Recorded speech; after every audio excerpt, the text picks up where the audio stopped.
Jason, can I tell you the exact moment I almost quit something last year?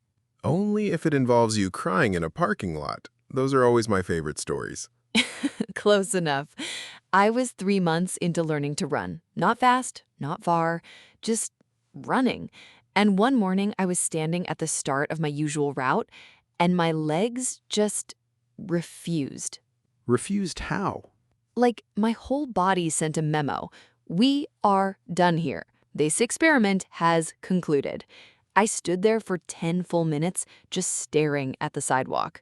The sidewalk did nothing wrong, and yet it became the enemy. The sidewalk was innocent. I was the problem. And in that moment, I had every reason ready to quit. I'm too tired. I'm not built for this. 3 months and nothing has really changed anyway. The classic lineup, every excuse showing up at once, like they got a group text. Exactly like that. And here's the thing. I almost believed them. I almost turned around and walked back inside. So what stopped you? One sentence. Just one. I thought, you don't have to run today. Just don't stop completely. That's a very different sentence than run 5 miles today. Completely different. And that small shift, that's genuinely what today's entire conversation is about. Because almost everyone listening right now has stood exactly where Sophia was standing, not necessarily on a sidewalk, but in front of something they wanted to quit. A language, a business, a relationship, a habit, a dream that's taking longer than expected. And in that moment, the difference between the people who eventually succeed and the people who don't is almost never talent. It's whether they stopped or whether they kept going. Hey, English learners. Welcome back to the English Connect podcast, your cozy little place to learn real English through conversations that actually change how you think. I'm Jason. And I'm Sophia. And today we are talking about something every single person needs to hear at some point in their life. Don't stop, keep going. Not the empty motivational poster version, the real version. Why we quit, what keeps people moving when quitting feels not just tempting, but logical. By the end of this episode, you'll understand the real reason persistence is so hard, and a handful of tools that actually work when everything in you wants to stop. And we'll break down 5 powerful vocabulary words and phrases from today's conversation to sharpen your English. But first, your answer in the comments, right now, before you keep listening. Complete this sentence. The thing I almost gave up on, but didn't, was... Be honest, be specific. We read every single comment, and trust us, someone else needs to read yours too. All right, let's get into it. Okay, Jason, let's start with something uncomfortable. Quitting almost always feels reasonable in the moment. Say more. Nobody quits and thinks, I am making a terrible decision right now. In the moment, it feels smart. It feels like self-care. It feels like finally being honest with yourself. Maybe this just isn't for me. Maybe I'm being unrealistic. Maybe it's time to be practical. All of those sentences sound wise, mature even. But here's the problem. Those exact same thoughts show up whether you're 1 week away from a breakthrough or genuinely on the wrong path. Wait, say that again? The feeling of I should stop does not actually tell you whether you should stop. It shows up either way, right before failure and right before success. So the feeling itself is completely unreliable as a signal. Completely, which means you cannot use I feel like quitting as evidence that quitting is the right choice. That reframes everything, because most people treat that feeling like a verdict, like proof. And it's not proof of anything except that the thing is hard right now. That's it. That's all it proves. So if the feeling isn't trustworthy, what do you actually look at instead? This is where it gets interesting. You look at the trajectory, not the moment. Not how do I feel right now, but is there any evidence, even small, that this is moving somewhere? Because almost every meaningful pursuit has a stretch in the middle where nothing visible seems to be happening. The middle is the worst part every single time. The beginning has excitement. The end has the reward. The middle has nothing, just work and doubt and silence. It's the part nobody warns you about, because the middle doesn't photograph well. Nobody posts, day 47, still confused, still tired, technically still going. Day 47. Reorganized my bookshelf again for reasons I don't fully understand. The bookshelf makes a comeback. But seriously, the middle is where almost everyone quits. Not because the goals stopped mattering, but because the middle feels like proof that it's not working. When actually, the middle is just what progress looks like from the inside. It rarely looks like progress while you're living it.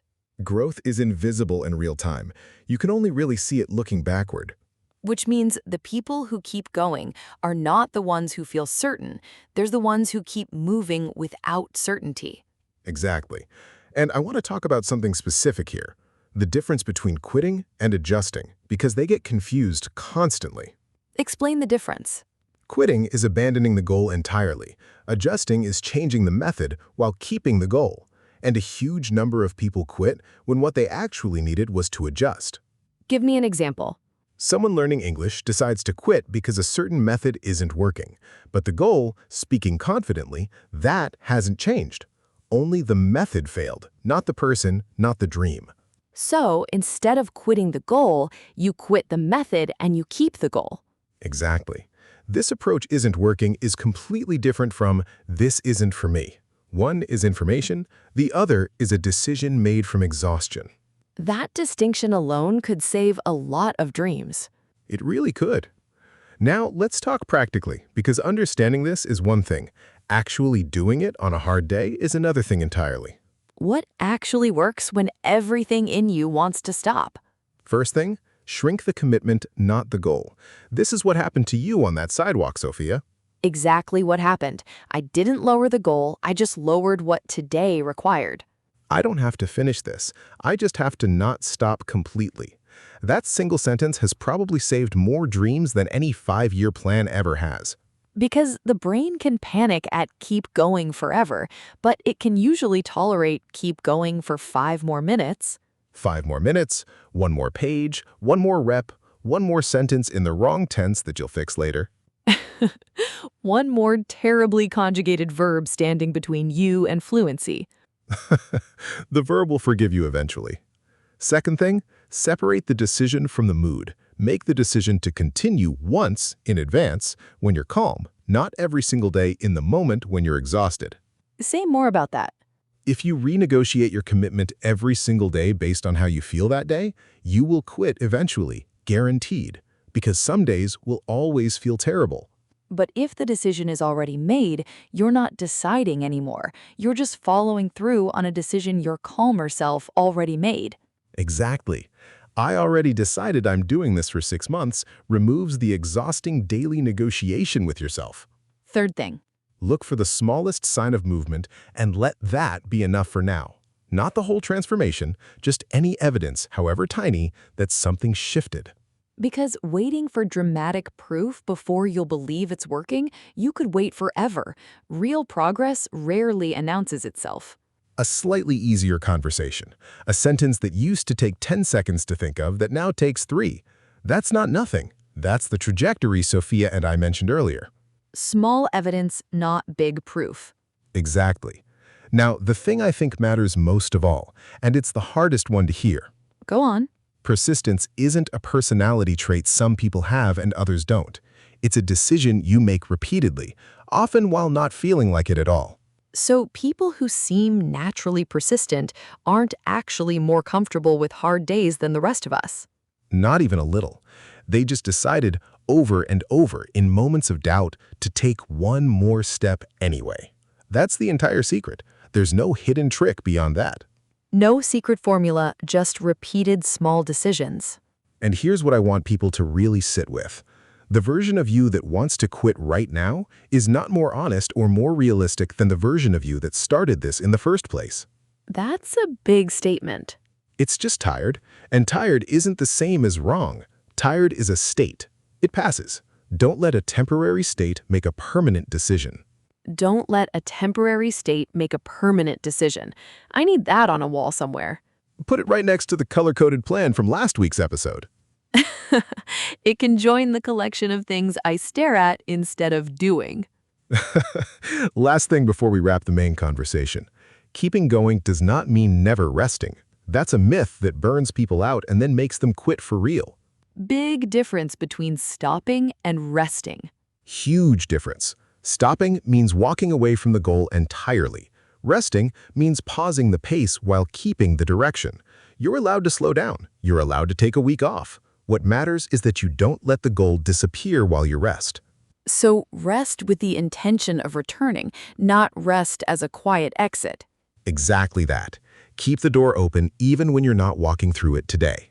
And that, right there, might be the entire difference between the people who eventually get where they're going and the people who don't.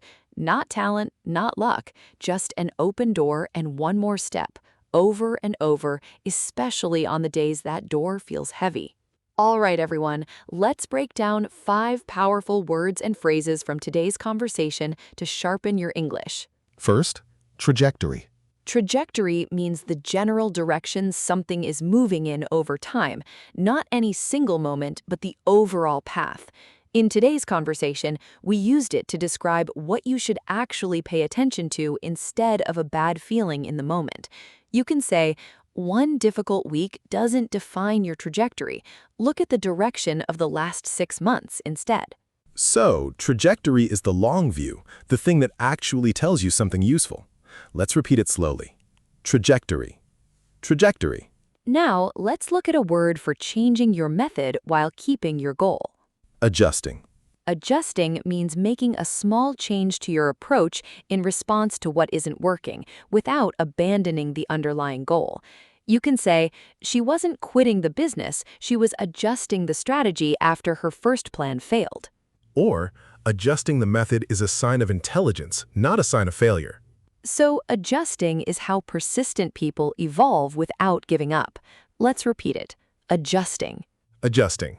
Now, let's take a phrase for the quiet, unglamorous stretch in the middle of any pursuit. The middle. The middle refers to that long, uncertain stretch of a journey after the excitement of starting has faded and before the reward of finishing has arrived, where most people are tempted to quit. You can say, he almost gave up in the middle, right when it felt like nothing was happening, which is usually exactly when things are quietly changing. Or, everyone romanticizes the beginning and the end, but the middle is where the actual work and the actual growth happens. So the middle is not a sign of failure, it's simply where progress usually hides. Let's repeat it. The middle. The middle. Now, let's look at a phrase for pausing your pace while keeping your goal. Resting with intention. Resting with intention means deliberately slowing down or pausing while still planning to return, as opposed to quietly walking away for good. You can say, she took a month off from studying, but it was resting with intention. She came back exactly when she said she would. Or, there's nothing wrong with resting with intention. It's quitting without ever coming back that actually derails people. So resting with intention protects your energy without costing you your goal. Let's repeat it. Resting with intention. Resting with intention. And our final phrase, the one that describes deciding once instead of negotiating daily. Following through. Following through means completing what you already committed to, even after the initial motivation or excitement has faded. You can say, starting the project was easy. Following through on the boring middle part is what actually separated her from everyone else who tried. Or, he didn't need more motivation, he just needed to follow through on the decision he'd already made. So following through is what turns a decision into a result. Let's repeat it. Following through. Following through. These words and phrases will help you understand, talk about, and practice persistence in a much more honest and effective way. Choose one or two, use them this week, and notice how much clearer your thinking becomes when the right language is there. Jason, after everything today, did you ever finish that regrettable haircut story from last episode? Absolutely not, and I'm keeping it that way. But honestly, I keep thinking about your sidewalk moment. Just don't stop completely. I think I've needed that sentence more times than I've admitted. Same, and I think that's exactly why this episode matters, because almost nobody quits loudly and dramatically. Most people quit quietly, one skipped day at a time, telling themselves it's temporary. So, here's your challenge. Specific, honest, and we want you to do it today.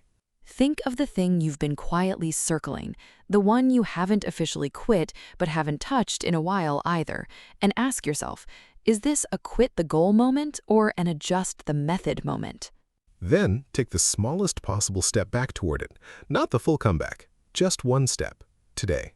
And come tell us in the comments, what's the thing? What was the small step?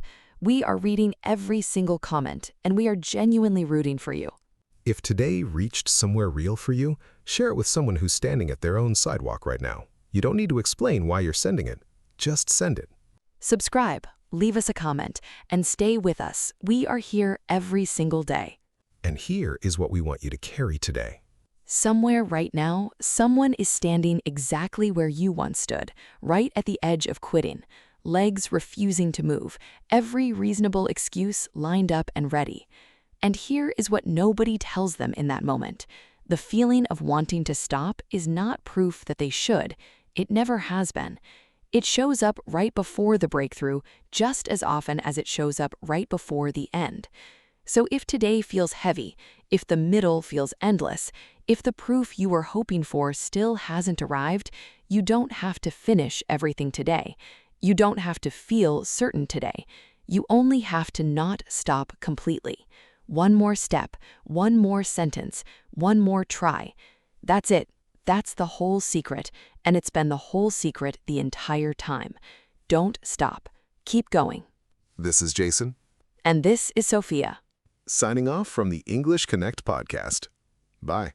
Keep learning, keep growing, and whatever you almost quit this week, go take one more step. The rest will follow.